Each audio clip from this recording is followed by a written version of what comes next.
again at the kitchen table, and we're like getting into it today. Okay. Because I think the really important thing that we as the moms of America need to get straight is that we're all on the same team. So I voted for Barack Obama for president. Yeah, and I voted for John McCain. Guess what? Barack Obama won.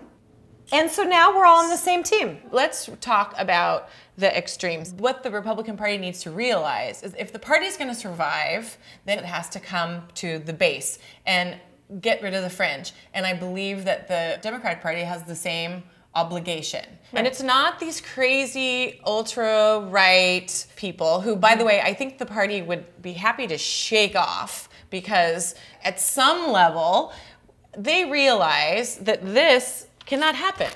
This won't happen if they realize what their base is. Well, and I think part of it is, and I absolutely agree with you, is we all live in our own little bubbles. Right. And we tend to talk to people who agree with us all the time. That's right. We happen to be friends in real life. Yeah. And not just for pretend. Not just for pretend. But that share different viewpoints with each other. Right. And I think that's what Omama can help other women do, is everybody's opinion is important. Mm-hmm. And you're not always going to agree, but we can respectfully disagree with each other. Mm-hmm. And I think, and I agree, the right, going all the way to the right, makes me go further to the left, because I feel like that brings us back to the middle. Mm-hmm. I think for the how to help our Omama moms kind of disseminate all this information, it's hard for us, and we think and talk about this stuff all the time. Right. And I think it's important to teach your children to be good citizens, to know that you have your principles and you can share those principles with others. They might not agree with you, and you can respectfully disagree. Yep.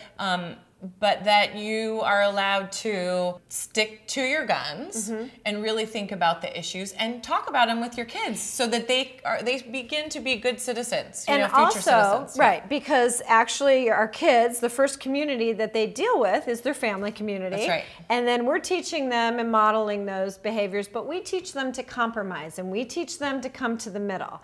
We don't teach them to say no, no, no all the time. When my kids say no to me all the time, I say, you know what? That's not acceptable. Right.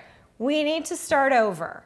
And the Republicans need to understand that Barack Obama has won the election. We are not blue states and red states anymore. We are now the United States. And we need to start behaving as such and solving some of these big issues. Right. All right, so let's wrap this up, because we've been going in circles. And we could continue. And next time we'll talk about something a little bit more specific. We'll get to the heart of an issue. Perfect. So check back with us on Omama Mondays for real kitchen table talk, where we'll get back at some social and political issues from a mom's perspective.